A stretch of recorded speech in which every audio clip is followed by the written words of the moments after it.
Dakar Dem Dikk.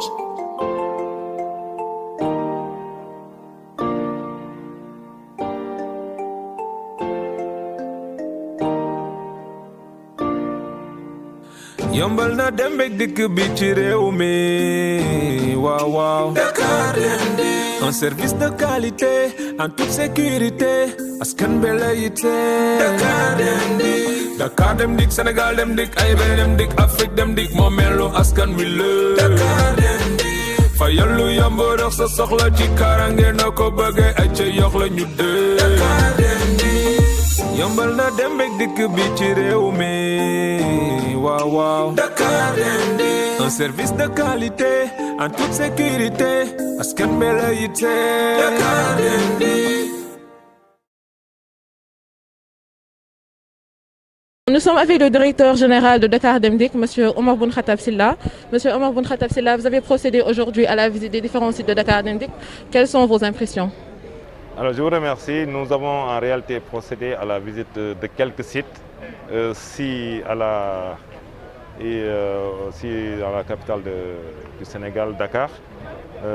Nous avons commencé ce matin à 8h par le site de Ouakam, où nous avons passé 6 heures de temps à visiter les différents locaux, l'infirmerie, les locaux techniques, les magasins, en résumé tous les services qui sont établis. C'est dans l'optique de nous enquérir des conditions de travail de nos agents et de voir aussi comment est-ce que dans le cadre de l'exécution de leur mission, quand même, ils parviennent à satisfaire la demande des usagers. Parce qu'il ne faut pas oublier que nous avons une mission de service public dont l'aboutissement est le processus de plusieurs actions combinées, des ateliers à l'exploitation. Donc nous avons visité la direction technique, nous avons visité la direction de l'exploitation. Je pense que d'abord par rapport au site de Ouakam Mermoz, quand même il y a des choses à faire. Nous avons vu avec nos collaborateurs les conditions de travail. Mais d'abord, ce qui est tiré aussi de cette visite, c'est de faire un diagnostic de l'aménagement du site. Nous avons vu beaucoup d'installations éparses quand même, il faut le dire, dont certaines ne répondent pas aux conditions, il faut le dire, de sécurité, aux conditions de salubrité, mais aussi aux conditions de performance. Alors, instruction a été donnée à toutes les équipes de se mettre ensemble, le curseur étant mis sur des échéances phasées, c'est-à-dire que pour d'abord un compte rendu exhaustif de la journée d'aujourd'hui, ensuite un tableau pour le suivi des diligences, pour ensemble que nous réfléchissions rapidement à dégager une stratégie pour que ce patrimoine qui appartient à Dakar Dem Dikk soit vraiment valorisé et utilisé à des fins avantageuses à l'entreprise, avantageuses à l'État du Sénégal. L'objectif est de faire de ces sites une utilisation optimale. Une utilisation, je l'ai bien dit, avantageuse à l'entreprise. Nous avons compris qu'il y a beaucoup de bonnes choses que nous pouvions faire en termes d'innovation pour quand même Dakar Dem Dikk sur ces sites. Mais nous ne voulons pas quand même mettre la charrue avant les bœufs. Nous attendons que nos équipes, les ingénieurs ici présents, les techniciens, bref, toutes les compétences, parce que le potentiel qu'on a trouvé sur place est fort. Hein. Très sincèrement, le potentiel de Dakar Dem Dikk est énorme. Donc il faut qu'on mette à profit ce potentiel. Il faut qu'on mette à contribution tout le monde pour que quand même les conditions de travail qui se déteignent naturellement sur la fourniture des services publics, que ces conditions soient vraiment améliorées. Et nous nous en référons bien sûr aux plus hautes autorités quand même pour exécution des instructions qui nous seront données. Nous avons aussi visité palais de justice 1, palais de justice 2. Et je le dis aussi très sincèrement, les conditions de travail que nous avons vues, l'utilisation de l'espace, très sincèrement, cela ne nous rassure pas. Tout de même avons-nous trouvé aussi, il faut le dire, les usagers dans des conditions qui ne nous satisfont pas. Ils se sont plaints des conditions d'attente, des longues heures d'attente. Ils se sont plaints aussi de la fourniture du service qui, disent-ils, les autobus arrivent à intervalles irréguliers et longs. Nous avons échangé avec eux pour leur faire comprendre que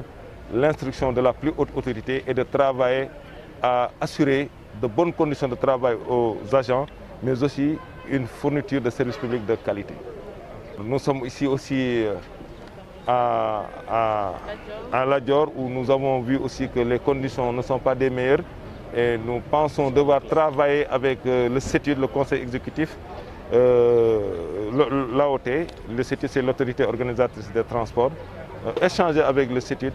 échanger avec la DTR, la direction des transports routiers, échanger aussi avec la direction des routes pour que l'infrastructure, l'espace, mais aussi les conditions de fourniture vraiment soient revues pour être améliorées. On peut s'attendre à une modernisation des sites qu'on a visités aujourd'hui. En tout cas, c'est notre volonté. Et ça ne peut pas se faire de manière unilatérale. Il est beau de vouloir moderniser, mais il faut à la base une conscientisation. Il faut une implication de tout le monde. Ce n'est pas une action que la direction générale pourra assurer, ce n'est pas une mission qu'elle pourra assurer seule. Nous avons besoin d'abord de l'implication de tous les agents. J'ai bien dit l'implication de tous les agents et de l'accompagnement de l'État du Sénégal. Si nous avons ces deux éléments, nous pouvons nous engager à moderniser. Accompagnement, implication de tout le monde, ensuite accompagnement de l'État du Sénégal. ñu ngi nii ak directeur général bu Dakar Dem Dikk monsieur Omar Boun Khatab Sylla donc li ñu doon laaj tey mooy naka nga gisee visite bi nga xamante ne tey amal nga ko ci différents sites yu Dakar Dem Dikk. waaw ñu ngi leen di nuyu di leen remercier bi ñu xëyee wax dëgg yàlla tàmbali nañu def visite parce que bi ñu président nommé à la tête de Dakar Dem Dikk ak léegi defagul weer donc tey yoon ñu dem fi nga xam ne fa la agent yi nekk di liggéey ñu xool yan conditions la ñuy liggéeyee am na fu bëri fu ñu war a dem. mais ñu ngi commencé dépôt bu Mermoz Ouakam alors bu ñu fa demee nag gis nañ ñi nga xam ne ñoo yor côté technique bi ak ñi yor côté exploitation bi ak yeneen service yu bëri yu fa nekk visite bi 2 heures de temps la waroon a durer waaye booy xool yokk na ci 4 heures de temps te am na yoo xam ne sax dañ ko parce que bëgguñu woon a bàyyi fenn du visite boo xam ne nag visite la rek ñëw toog day loo xam ne dañoo am yéene di ko continuer bi ñu demee tamit gis nañ wax dëgg yàlla ci agent yi am nañu engagement am nañ volonté maanaam gis nañ ni daal ñu bëgg a liggéey lañ waaye gis nañ fa aussi ay jafe-jafe ci conditions yi ñu nekkee dëgg-dëgg gis nañ fa condition de travail yoo xam ne daal am na ci loo xam ne moom wax dëgg yàlla rafetlu wuñu ko xëy na ay jafe-jafe yu ñëw la ak jamono mais ñuy ñaan yàlla mu kàttan nañu ban mën koo relever ñu xam ne aussi bu dee ñoom nekkin bañ nekk baaxul liggéey bañ leen santit du mën a jag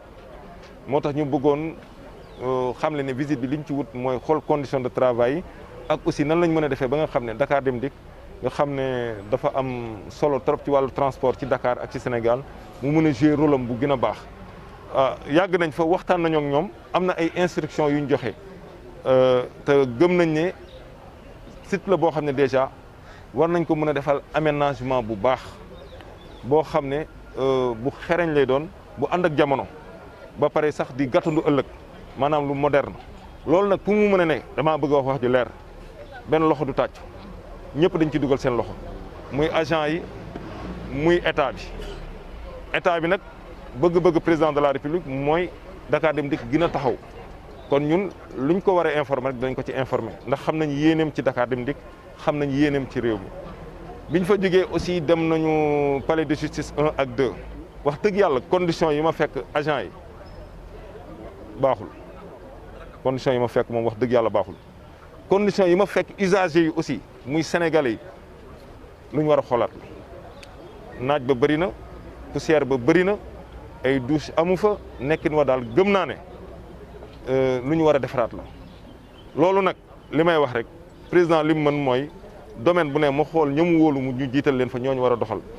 on ne fait pas de procès mais on fait dans la projection suñu yéene moo ñu defar ko mu baax xëy na priorité yi dafa nekkoon feneen mais bu nekkoon feneen dañ ko jéem a tuxal indi ko ci li nga xam ne mooy condition yi usagers yi war a voyager parce que ñoom ñi ngi naan li ñuy toog di xaar oto yi dafa yàgg ñi ngi naan conditions yi ñu nekkee dafa metti waaye loolu lépp ñun gëm nañ ne buñ ko waxee ñañ ko war a wax muy suñuy kilifa ñu jàppaleñ ci dana am solution jóge nañ fa aussi dem nañ port Leclerc gis nañ foofu aussi que conditions yi am na lu ñu ci war a améliorer agents yi moom jàmbaar lañ état bi aussi lu mu war a def na ko donc ñun ñoo war a xool ban stratégie la ñuy demee jóge nañ foofu ñëw fii ci Lat Dior gis nañ ne am na liggéey bu ñu war a def ak waa CETUD def ko ak waa direction des transports routiers ak waa aussi direction des routes pour que daal côté infrastructure yi ak côté occupation espace bi ñu bokk ak bi nga xam ne ñoo ko moomal suñu bopp loolu lépp ñu xool ko am nañu ay instructions yu ñu joxe pour que déjà mu am ay mesures urgentes même bu doon fekkee ne ay mesures provisoires la pour que agents yi ak conditions yi mën a améliorer wu. am na aussi ay gis-gis bu ñu am pour moderniser kër gi loolu nag danañ ci waxtaan ak ñi ñu ci war a waxtaan bu ndigal jibee rek ñu jëfee. ci yeesal boobu ngay wax léegi sax ndax mën nañu xaar fii ak fan yu néew yeesal boobu noonu ñu gis ko ci site yi. en tout cas danañ gaawtu waaye duñu yàkkamti maanaam lu ñu war a def ci farata rek danañ ko def alors yeesal boobu day soxla jàngat ndax bëri li ngay def xam li ngay def ko gën gis nañ ne potentiel bu doy am na fi potentiel boobu doy am fi nag tax na joxe nañ instruction yi pour suñu équipe yëpp ñu mettre ensemble pour ñu proposer dara bu ñu proposer ñun ñu boole ko ñun li ñuy proposer ba ñu xam ne stabiliser nañ lépp ñun danañ dem jox ko ñi ñu ko war a jox pour accompagner te gëm nañ ne yéene baa ngi fi ndax président objectif bi mu am mooy Dakar Dem Dikk yéene bu mu ci amoon mu àgg mu doon une structure très forte boo xam ne day assurer dem bi ak dikk bi ci Dakar ak niñ ko tàmbalee ci Sénégal ak feneen ba nga xam ne lu mucc ayib lay doon. maa ngi leen di sant di leen gërëm jërë ngeen jëf merci beaucoup.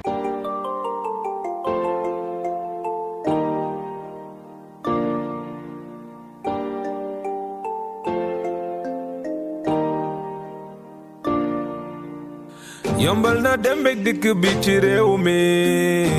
waaw waaw Dakar Dem Dikk un service de qualité en toute sécurité askan bi la yitte Dakar Dem Dikk Dakar Dem Dikk Sénégal Dem Dikk ay benn Dem Dikk Afrique Dem Dikk moo melu askan wi la Dakar Dem Dikk fa yallu yomb dox sa soxla ci karange na ko bëggee ay ca yox la ñu dee Dakar Dem Dikk yombal na dem ak dikk bi ci réew mi waaw waaw Dakar Dem Dikk un service de qualité en toute sécurité askan bi la yitte Dakar Dem Dikk